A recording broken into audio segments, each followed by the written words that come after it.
Samsung's latest flagships had a lot of hype around them, to the point that it got annoying after a while.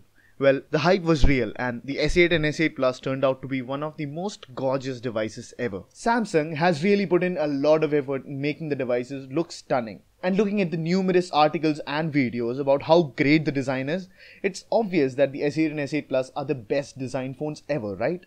Well, I don't agree with that. Let's see why that is.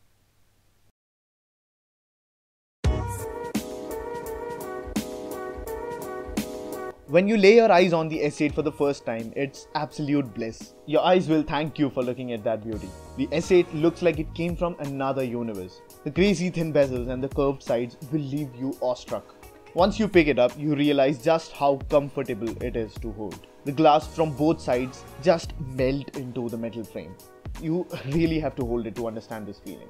Now, after a few hours of playing with it, the S8 was just filled with smudges and fingerprints, and I had to wipe down the device after every shot that I took. This became annoying after a while, but I guess that's a trade-off for this stunning glass and metal design. And plus, you can always slap a skin onto it. The thin bezels and curved edges make it look like an infinity pool of pixels, but that also makes the device a lot more prone to damage than the S7 Edge. The smaller S8 is actually a lot more comfortable and is a delight to hold, but even such a small device is difficult to use in one hand due to the tall 18:9 aspect ratio. This really became a problem when I started to use the device. I found myself stretching to reach the extreme parts of the displays, including the navigation bar at times. And mind you, this was the S8. The S8 Plus is impossible to use with one hand. The ergonomics are further worsened by the thin frame and slippery glass on the device. Right when the world was debating over the front-facing fingerprint scanner versus rear-mounted scanners, Samsung showed up with a unique placement of the fingerprint scanner which would ruin the device for a whole lot of people, including me.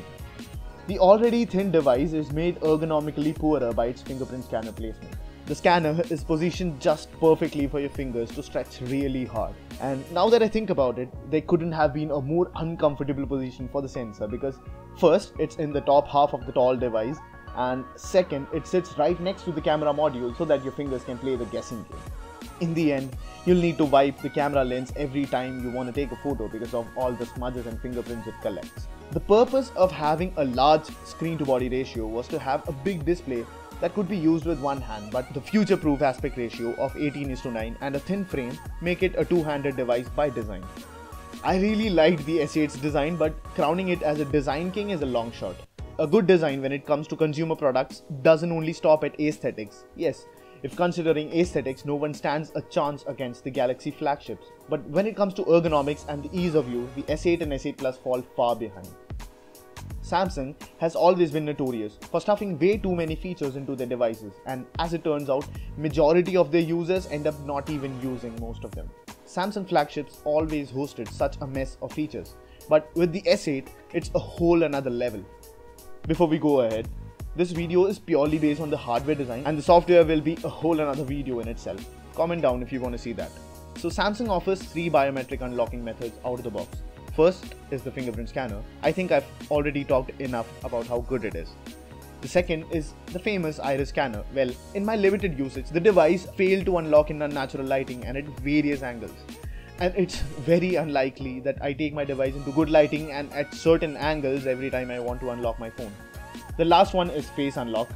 Not much to say about it except the fact that within the first few hours of getting their devices, a few people were able to hack the face unlock just using a picture. 3 unlocking methods, none perfect. Plus you get confused which one to use because none of them are good enough for all situations. This unfortunately ends up wasting a lot of your time. I once read an article called How to Not Make Your Product a Feature Factory. It explains how some companies just think about stuffing their products with features so that they sell more, and they don't really care about how these features turn out to be for the user. I wonder if there's any way I could somehow share this article with the folks over at Samsung and hopefully they could learn a thing or two from it. The second thing is the Bixby button. I mean, what's up with that? First of all, they build an unnecessary Google Assistant competitor which doesn't even come close to being as good. And then they assume that people would want to use it so frequently that they gave it a dedicated button.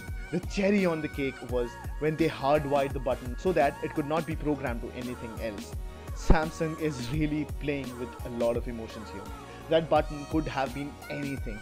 A dedicated shutter button for your camera, a hotkey for emergency contact, or maybe your favorite app. Maybe even some people might have used it for Bixby, but no, Samsung had to force their shit on us as they've always been doing. My last issue with the S8 and S8 Plus is that Samsung hasn't worked on improving the existing flaws and everything has been overshadowed by the Infinity display. There are a lot of areas which needed improvement, like the speaker for example. It has one of the worst and most easily blockable speakers ever, but Samsung has made no change to it. I'm not even hoping to see stereo speakers here, but even minor improvements like what Apple did or HTC did would have been appreciated. With the S7 and the S7 Edge came, the whole community appreciated Samsung for correcting some major flaws, like bringing a curved back and actually increasing the thickness of the device, which made way for a flush camera module, a bigger battery and a more comfortable hold. Fast forward to S8 and I don't really see any improvements. And as it stands, things like fingerprint scanner has been worsened. The S8 is a very innovative smartphone, no doubt, and Samsung has been the pioneer in smartphone displays for a long time. But the fact remains that without the Infinity display, the S8 is not really a compelling device. It is a new design, and yes, even products like Xiaomi Mi Mix had its flaws in order to accommodate such a huge screen. But the Mi Mix was released as an experimental product, and the S8 here is a full-fledged flagship, and it needs to rise up to those standards.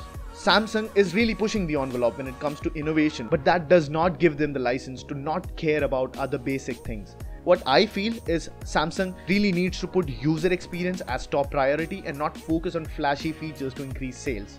Samsung's S8 and S8 Plus are one of the best smartphones money can buy and are most gorgeous ones out there, but there needs to be more focus on user experience. Download the Mr. Phone app linked in the description below and read user reviews of any smartphones including the Moto G5 Plus. Express your own views about the device and become a reviewer on Mr. Phone. You can also avail all the offers on the smartphone you want to buy using our app. That's it for this one. Thank you so much for watching. See you next time.